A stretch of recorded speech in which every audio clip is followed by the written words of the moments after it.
جو مختلف انسانوں کی عقلی اور ذہنی استعداد اور تجربات سے حاصل شدہ مواد جو لٹریچر کی صورت میں موجود ہے، پڑھایا جاتا ہے، سمجھایا جاتا ہے، یہ علم ہے۔ یہ تو ٹھیک ہے کہ یہ علم ہے، لیکن یہ ٹھیک نہیں ہے کہ یہی علم ہے، کیونکہ انسانی استعداد سے جو کچھ بھی حاصل ہوتا ہے اس کا تعلق ظاہر سے ہے اور کچھ باطن سے بھی ہے، اور وہ جو کچھ باطن سے ہے اس کا اندازہ عقل لگاتی ہے۔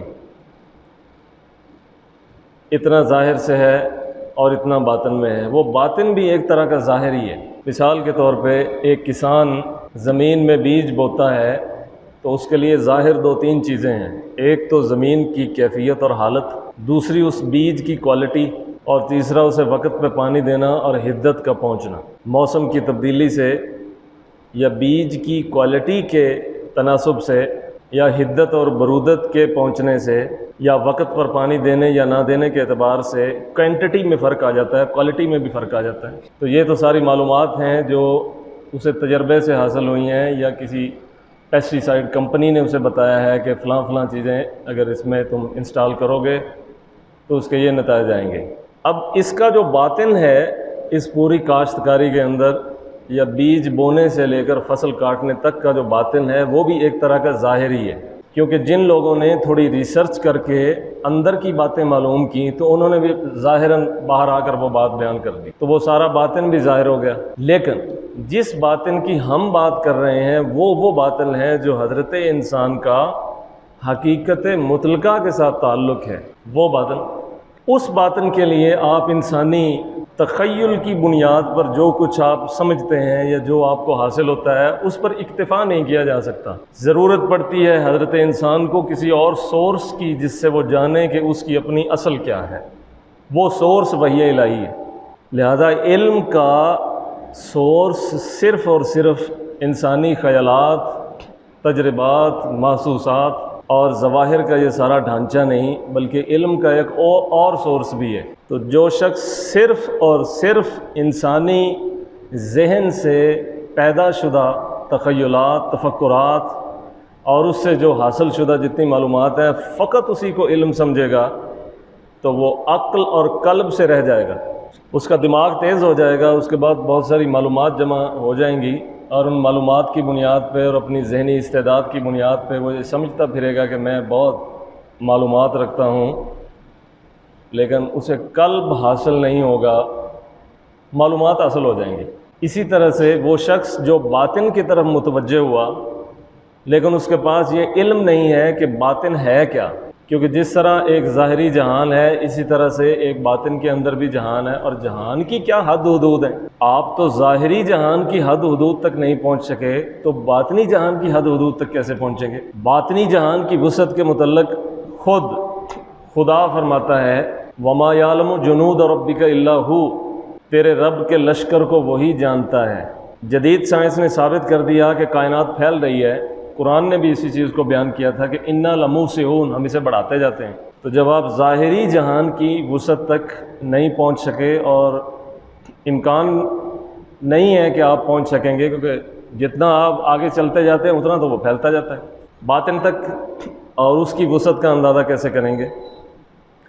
لہٰذا آپ کے پاس یہ علم نہیں ہے کہ جو آپ کو یہ بتائے کہ ظاہر میں درستگی کیسے ہوگی، تو پھر آپ باطن کو درست کیسے کریں گے کسی علم کے بغیر؟ تو ظاہر کا علم بھی چاہیے، پھر باطن کا علم بھی چاہیے تاکہ قلب درست ہو جائے، اور تیسری چیز ہے عقل رہبری کرتی ہے۔ مجموعی حیثیت میں جب ظاہری علم بھی محدود ہو جائے اور جب قلب کا علم بھی نہ رہے تو پھر عقل کیا رہنمائی کرے گی؟ کیونکہ عقل کا تو اپنا تعلق علم کے ساتھ ہے۔ لہذا جاہل اگرچہ صوفی بھی ہو جائے لیکن یہ کوئی گارنٹی نہیں ہے کہ ہدایت کے راستے پہ چلتا رہے گا، ہو بھی جائے تو پھسل سکتا ہے، کیونکہ وہ صوفی ضرور ہو گیا ہے، وہ قلب کی طرف متوجہ ضرور ہو گیا ہے، لیکن اس کے پاس خیر و شر کا علم نہیں ہے، اس کے پاس قلب اور نفسی علوم کا علم نہیں ہے۔ وہ علوم جو قلب کے ساتھ تعلق رکھتے ہیں اس کا ان سے بھی کوئی تعلق نہیں ہے۔ لہٰذا اللہ تعالیٰ سے تین چیزوں کی دعا مانگنی چاہیے کہ وہ علم بھی بخشے، ساتھ قلب بھی اور ساتھ عقل بھی۔ واضح طور پر قرآن مجید میں فرما دیا ہے کہ یہ کتاب ہدایت ہے اس کے لیے جس کا دل ہو، جس کا دل ہو۔ اب اگر کسی کا دل نہ ہو، فقط ذہن ہو، تو یہ کتاب ہدایت اس کے لیے اس سطح کی ہدایت کا فائدہ نہیں دے گی۔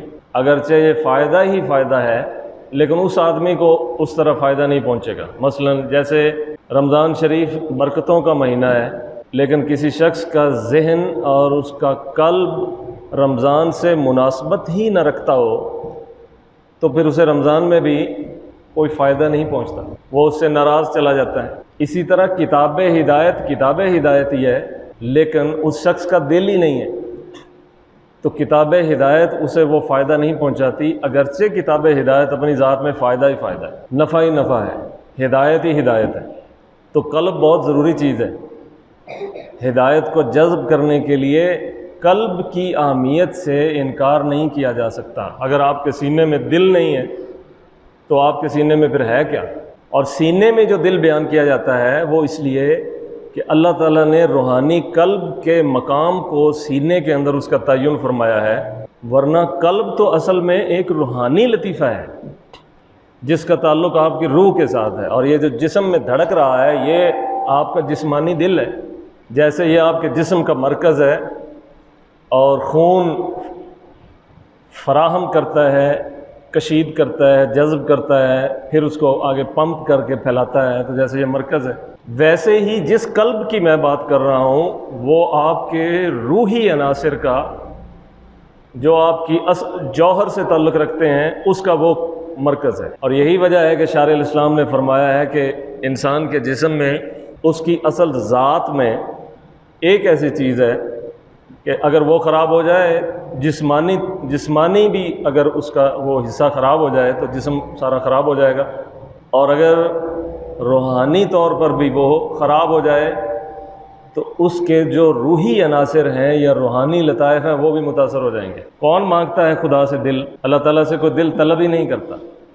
دل طلب کرنا چاہیے، ایسا دل جو ہدایت کو جذب کرے۔ تیسری چیز عقل ہے۔ عقل اٹھتی جا رہی ہے، معلومات زیادہ ہوتی جا رہی ہیں، عقل اٹھتی جا رہی ہے۔ اس سے کیا ہوگا کہ جو تھوڑی معلومات پیچھے رہ جائیں گی وہ نافع نہیں رہیں گی، فتنہ بن جائیں گی، وہ فتنہ بن جائیں گی۔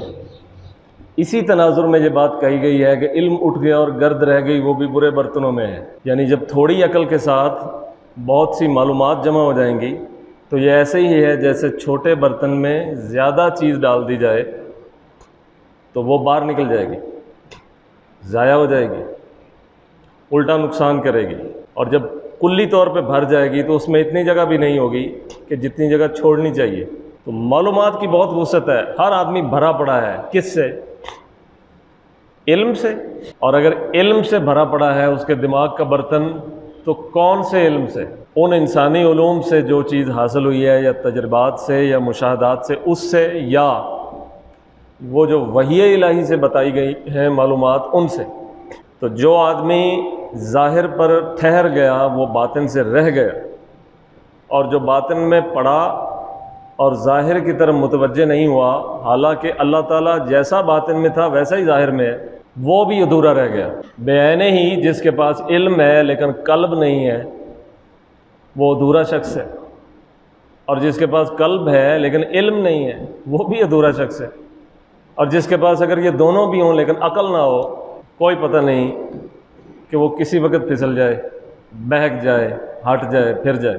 لہذا تین چیزوں کا سوال کرنا چاہیے۔ ہم مجموعی طور پر ان تینوں سے ہی رہ گئے ہیں، نہ ہمارے پاس کسی بھی قضیہ یا مقدمہ کے متعلق ضروری معلومات ہوتی ہیں، اور نہ ہی ہمارے سینوں میں کوئی ایسا دل ہے جو معلومات سے نفع نکال لے، اور نہ ہی ہمارے ہاتھ میں عقل کا ترازو ہے کہ جس کی مدد سے ہم یہ طے کر سکیں یا ہمارے لیے یہ کنفرم ہو جائے کہ یہ تجھے فائدہ دے گا، یہ تجھے فائدہ نہیں دے گا۔ مطلب جادو بھی ایک علم ہے، جادو بھی علم ہے۔ اگر معلومات اور علم کلی طور پر نفع آوری ہے تو پھر جادو کی تعلیم کو ممنوع کیوں کیا ہے؟ اس لیے کہ اس سے فائدہ نہیں، نقصان ہوگا، اگرچہ وہ علم ہے، اگرچہ وہ علم ہے۔ یہ چیز کون سی چیز نے بتائی؟ عقل نے عقل نے رہنمائی کی کہ سحر اگرچہ علم ہے لیکن نفع نہیں دے گا۔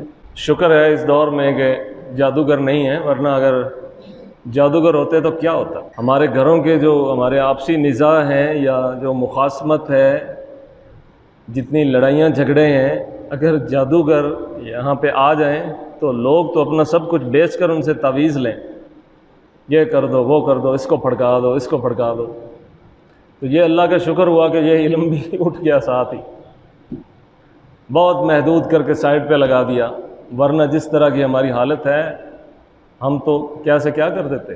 لیکن ایک نقصان ضرور ہوا ہے کہ ہمیں سحر کے اٹھنے کا یا نہایت محدود ہونے پر تو ہم اللہ کے شکر گزار ہیں، لیکن اس پر ہمیں ضرور افسوس ہے کہ قلب بھی گم ہو گیا ہے اور عقل سے بھی ہم رہ گئے ہیں۔ تو تین چیزوں کو ساتھ رکھیں، دین اور دنیا آسان ہو جائے گی۔ علم، معلومات جن کا تعلق آپ کے ذہن سے ہے، جو کہ قلب ہی کی ایک صورت ہے، یعنی جب ہم لفظ قلب کا بولتے ہیں تو اس میں ہمارے مبدا اور منتہا دونوں ہوتے ہیں۔ آج اس دور میں یہ اعتراض بھی کیا جاتا ہے کہ مذہبی طور پر قلب کو تمام خیالات کا مبدا قرار دیا جاتا ہے، حالانکہ خیال تو ذہن میں پیدا ہوتے ہیں۔ تو اس کا جواب یہ ہے کہ جب ہم لفظ قلب استعمال کرتے ہیں تو ہم اس مبدا سے منتہا تک یعنی ذہن تک کا سارا حصہ لیتے ہیں، یعنی کسی چیز کی ابتدا اس کے لیے ہم قلب بولتے ہیں اور اسی چیز کی انتہا کے لیے ہم ذہن بول دیتے ہیں۔ لہٰذا آپ کے ذہن میں بہت سارے خیالات پیدا ہو رہے ہوں یا دیگر خیالات جو جمع شدہ ہیں لٹریچر کی صورت میں آپ کو پہنچ جائیں، تو یہ ذہنی آسودگی کے لیے تو ٹھیک ہے، لیکن اسی ذہن کا جو مبدا ہے جسے ہم قلب کہہ رہے ہیں وہاں تک پہنچنے کے لیے کافی نہیں ہے۔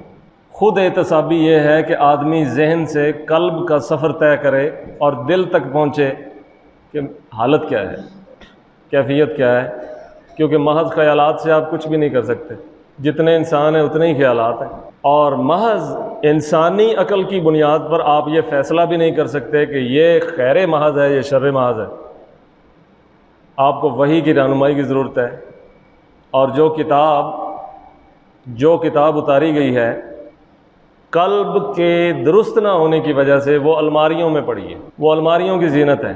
حضرت عمر رضی اللہ تعالیٰ عنہ اس چیز کا خوف ان کو دامنگیر رہتا تھا کہ ایسا وقت نہ آ جائے کہ لوگ کتاب اللہ کو الماریوں کی زینت بنا دیں۔ بنا دیا گیا۔ کچھ عرصہ پہلے روزانہ قرآن مجید پڑھنے والے بھی اب چھوڑ چکے ہیں، اور گھروں کے اندر جو بوڑھی مائیں یا بوڑھے لوگ یا جوانوں کو بھی عادت تھی بوڑھوں کو دیکھ کے کچھ نہ کچھ ایک آدھا صفحہ پڑھنے کی، تو اب وہ فیس بک پر تو کئی صفحات پڑھ لیں گے، کتاب اللہ کا ایک صفحہ پڑھنے کی ہمت نہیں ہے۔ اپنے دوستوں کے ساتھ چوچاں بہت سی باتیں کرتے رہیں گے، ایسے ہے اور ایسے ہے، اور اگر وہی زبان انہیں حرکت دینی پڑے کتاب اللہ کی تلاوت میں تو نہیں کریں گے۔ اس کی وجہ کیا ہے؟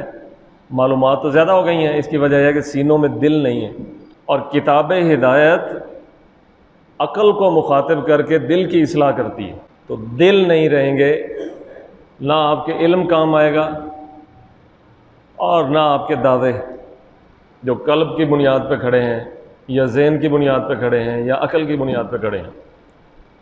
تو ان تینوں چیزوں کا اللہ تعالیٰ سے سوال کریں کہ وہ علم نافع عطا کرے اور دل بخشے۔ لیکن اس پر قدرت کا جواب یہ ہوتا ہے کہ میں نے کتاب ہدایت میں یہ بتا دیا ہے واضح طور پر بھی اور اشارات سے بھی کہ قلب سنورتا کیسے ہے، اور قلب کے سنورنے کا جو علم ہے وہ بھی کتاب ہدایت میں موجود ہے، اور بہت سے نیک لوگوں نے کر کے بھی دکھا دیا ہے۔ ایسا نہیں کہ وہ صرف ایک آئیڈیا ہے، کر کے بھی دکھا دیا ہے۔ تو آپ اس آئیڈیا کو بھی پڑھیں اور جنہوں نے کر کے دکھایا ہے ان کی زندگی کو بھی پڑھیں، تو پھر آپ کو یہ پر واضح ہو جائے گا کہ ایسا ہوا ہے، ہوتا رہا ہے اور ہو سکتا ہے۔ اس کے بعد جو تیسری چیز ہے وہ عقل ہے، اور عقل وہ ترازو ہے کہ جو خدا نے اس زمین پر اتارا ہے اور حضرت انسان کے وجود پر اتار دیا ہے کہ دائیں بائیں کی صورت میں وہ جانچتا ہے، پرکھتا ہے کہ خیر اور شر کیا ہے، اور ودیت کر دی ہے اس کے وجود کے اندر وہ حقیقت جو اس کے جوہر کے ساتھ جڑی ہوئی ہے، جو تمیز دیتی ہے کہ یہ خیر اور یہ شر ہے۔ یہ تینوں چیزیں چلیں بہت زیادہ نہ ہوں تو کچھ تو ہوں، کچھ تو ہوں۔ پھر جب کچھ ہوں گی تو اگر ضائع ہو جائیں گی تو افسوس تو ہوگا، کوئی چیز ضائع ہوئی ہے۔ لیکن اگر بالکل ہی ختم ہو جائیں پھر ہلاکت ہی ہلاکت ہے۔ جیسا کہ رسول خدا نے فرمایا کہ یا تو عالم ہو جاؤ یا متعلم ہو جاؤ، یعنی سیکھنے والے، یا مستمعن، یا سننے والے تو ہو جاؤ۔ مستمع بھی نہیں ہو سکے تو چلو محبن، کم از کم محبت رکھنے والے تو رہ جاؤ۔ اور اگر ان چاروں میں سے نکل جاؤ گے وَلَا تَكُنِ الْخَامِسَةَ فَتَهْلِكَ، اور اگر تم پانچویں ہو جاؤ گے، اور پانچویں نہ ہونا، اگر تم ہو گئے تو فتحلک، ہلاک ہو جاؤ گے۔ پھر تم میں جو بعض نیک لوگ ہوں گے اور اصحاب قلب ہوں گے، ان کا فیض بھی تمہیں کلی طور پہ نہیں پہنچے گا، کیونکہ تم مجموعی طور پر اس پیرامیٹر سے باہر نکل گئے اور دائرے سے خود ہی باہر نکل گئے۔ تو جب تم خود ہی باہر نکل گئے تو پھر کوئی ضروری نہیں ہے کہ ہاتھ پکڑ کر تمہیں کھینچا جائے، فضل کر دے تو کھینچ لے، نہیں تو پھر جو باہر خود گیا ٹھیک ہے۔ اس لیے جو پرندہ گھونسلے سے اڑنے کی صلاحیت سے پہلے نیچے گر جائے اور پھر دوبارہ وہاں نہ جائے اور ماں کی طرف توجہ نہ دے تو وہ مر جاتا ہے۔ اس لیے جو لوگ جان بوجھ کر علم، قلب اور عقل کے دائرہ سے باہر گئے تو پھر اب یہ کوئی ضروری نہیں ہے کہ انہیں کھینچ کے واپس لایا جائے گا۔ لہٰذا کتاب اللہ سے علم، قلب اور عقل، ان تینوں چیزوں کو ہمیں پڑھنا چاہیے جو ہمیں بتایا گیا ہے کہ یہ اس طرح ہے، یہ اس طرح ہے اور یہ اس طرح ہے۔ ورنہ آگے جو دور آ رہا ہے، علم کے بغیر آپ کی دنیا بھی نہیں سنورے گی، اور قلب کے بغیر آپ اللہ سے بھی رہ جائیں گے، اور عقل کے بغیر تو کسی کام کے بھی نہیں رہیں گے۔ حتیٰ کہ آپ ذکر بھی کریں گے تو ضائع کر دیں گے کیونکہ عقل نہیں ہے، نماز بھی پڑھیں گے تو ضائع کر دیں گے کیونکہ عقل نہیں ہے۔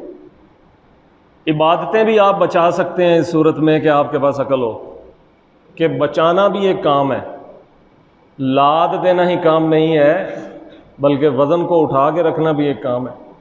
قرآن میں واضح کہہ دیا ہے کہ کچھ نمازیوں کے لیے بھی بربادی ہے، تو وہ نمازی تو کہیں گے کہ نمازی ہو کے بھی بربادی ہے، تو قرآن کہتا ہے ہاں ہے، وہ کہ جنہوں نے نماز تو پڑھ لی لیکن مسجد ہی میں یا باہر جا کر ضائع کر دی۔ کیوں؟ کیونکہ عبادت تو کر رہے تھے لیکن یہ علم نہیں تھا کہ عبادت بچائی کیسے جا سکتی ہے، یہ قلب نہیں تھا کہ جو عبادت کی تاثیر کو اپنے اندر جذب کرے، اور وہ عقل نہیں تھی کہ جس کی مدد سے آدمی چلتا رہے اور پچھلا ضائع نہ ہو۔ لہذا علم، قلب اور عقل، مومن کو یہ تین نعمتیں بخشی گئی ہیں، ان تینوں کی طرف مومن کو متوجہ رہنا چاہیے اور خدا تعالیٰ سے ان تینوں کا سوال کرتے رہنا چاہیے، مجھے علم دے، قلب بخش، اور عقل بطور ترازو کے، بطور نعمت کے مجھے بخش دے تاکہ میری دین اور دنیا، ظاہر اور باطن سنور جائے۔ آخر دعوانا الحمدللہ۔